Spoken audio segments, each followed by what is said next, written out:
after Jimmy Savile, or after all of the sort of Jimmy Savile scandal came out, people sort of argued that things had changed. Well, how much has actually changed? Is TV still indulging people that they call the talent when they shouldn't be? I suppose one of the developments are the people where Brand worked are now taking it seriously. The criticism is, of course, Ros, that they kind of knew what was going on and turned a blind eye before this. Well, yes, lots of people are describing it as an open secret, particularly in the world of comedy and TV. And actually, we definitely know that the people who continued to represent him for 3 years after they became aware of allegations against him, we know that they knew because they were approached in 2020 by the woman we are calling Alice, who was the one who had a relationship with him when she was 16. She told them of the allegations at the time. He denied them, and they continued to represent him as a client. And this 16-year-old, it's an astonishing claim, really, that the BBC, it was a BBC car that was sent to pick her up from school to take her to his house. Yes. And so we had to work incredibly hard to corroborate that claim because obviously, technically, it is a single-sourced claim. But she had very clear memories, as many of us do, of that period of our lives. Everything's in Technicolor. This is her first relationship. This is something that has obviously loomed very large in her life because it was traumatic to her. And so she was aware that, there were many cars that took her to his house on various occasions, but she was aware this particular one that came to her school was a BBC car because it was driven by a chauffeur, and they had specific hats, and she was aware of that at the time. That meant it was a BBC car. I don't think the BBC uses those cars anymore, but that is why she was able to be so sure as she is about that. And that speaks to the point that's made throughout the coverage, really, that there's a fear that the BBC knew that he was behaving wrongly to whatever extent and didn't want to tackle him.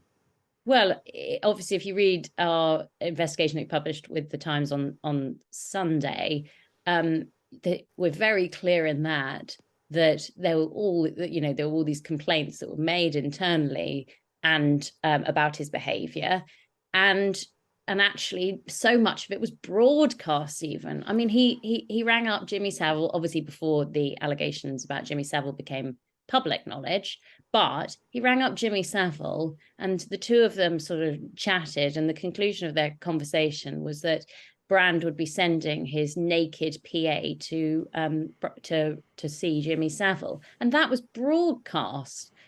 So even the stuff he was doing publicly on the BBC, he was a presenter first for Six Music and then on Radio 2. Even the stuff that's being broadcast on at least taste grounds should have been struck out, but was certainly should have been sending off sort of alarm bells about his behaviour. More women have come forward, Ros. Obviously, you need to now investigate what they're saying. What can you tell us about the number? What sort of things are what areas are people talking to you about?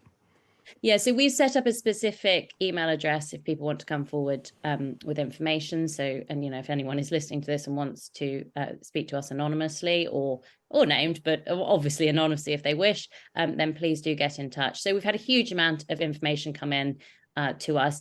Of that, several women are making fresh allegations about his behaviour. Now, we did a huge amount to corroborate the stories that we published on Sunday and in the Times today. My brilliant colleague Charlotte Wace has got an interview with a woman she's worked very closely with, who we're calling Nadia, and we did a huge amount to corroborate their stories. So we have to be careful that we are being probably even more careful. Well, no, we could not have been more careful. So we are being as careful as we were with those stories on these ones, because we can't rush things into the paper. We need to do adequate corroboration that means that we are happy that these stories are fit to be published. And that email is, if anyone's listening who has a story to tell us, investigations@news.co.uk is the name of the email.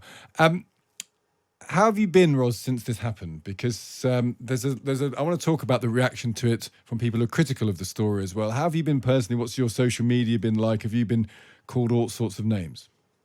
Yes, but we did anticipate that. We are not naive to these things. Charlotte, Paul and I, my colleague Paul Morgan Bentley has also been immensely, just brilliant, frankly, on this story. So Look, we all knew this would happen because that is what Russell Brand is now. He is now somebody who talks about conspiracy theories and the mainstream media and how evil the mainstream media is. We knew this is what reaction we would get. And yes, look, it's vicious, but frankly, I'm quite a tough cookie and I can cope with it. And beyond that, we've had a huge outpouring of support, particularly from journalists, politicians. A huge number of people have got in touch with us. And actually more broadly than that, the madness of Twitter is such that we can't think those people are representative. I don't believe they are. The huge number of comedians are being supportive because they have obviously been aware of these allegations far longer than most people, because they were sort of an open secret on the comedy circuit. So yes, some of it is quite nasty. I mean, somebody rather brilliantly claimed that I was working for MI5 and MI6. And just to note on that I did actually apply for MI6 when I was 20 years old. Did you? Because I wanted to work there. And I got rejected because their vetting process is a good one. So, the idea that I would be working for them, well, it's a bit optimistic in terms of my own abilities. I'm not sure I'm cut out for that kind of work, and they certainly didn't think I was. But there's an argument that, and you'll have seen this argument as well, Ros, which is that you find that this stuff out. It's not your job as a journalist to report it. It's your job to just pass everything to the police, and only if something hits the criminal threshold by which someone is first investigated, then arrested, then charged, should any information about them ever come out. And your job is simply to tell the police what you know, not to publicise this yourself. Yeah, thanks, Stig, for bringing that up, because I really do want to address that. We're publishing allegations. I'm not a police officer, I'm not a judge, and I'm not a jury sitting on any claims to decide ultimately whether they meet a criminal threshold. But what I do believe is that journalists have a duty, particularly in stories that we're talking about, hiding in plain sight.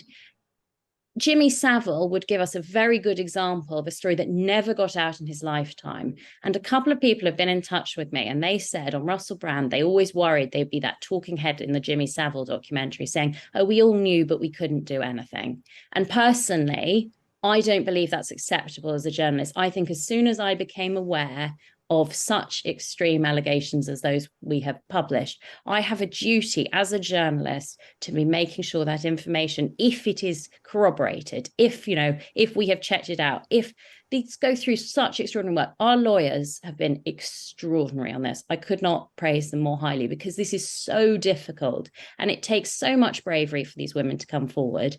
And so I think also, could we note that the police, particularly the Met Police, with obviously Wayne Couzens, but even much more broadly, we've had so many stories about why women do not want to come forward to the police, because these are and of the absolute worst kinds of stories. So yes, the Met is asking women to come forward now, and I suspect we'll have other police forces saying the same thing, because these allegations are not all in the same jurisdictions.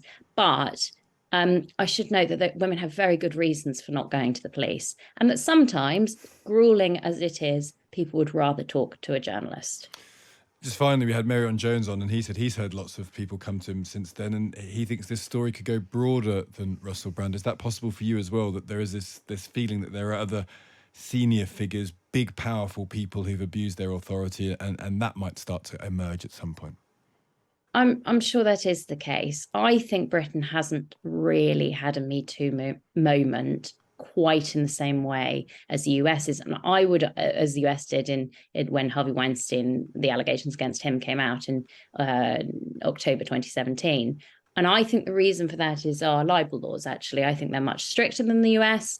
And, it is incredibly difficult to do these stories. And I hope that this is going to be a moment where we look at things and say, well, after Jimmy Savile, after all of the sort of Jimmy Savile scandal came out, people sort of argued that things had changed. Well, how much has actually changed? Is TV still indulging people that they call the talent when they shouldn't be, and allowing them to get away with behavior that is, well, for some people inappropriate, for some people potentially criminal. So I think we really have to scrutinize that, and we have to sort of look at power structures and start actually having an honest conversation about how much has changed since Me Too, because maybe the answer is not actually that much.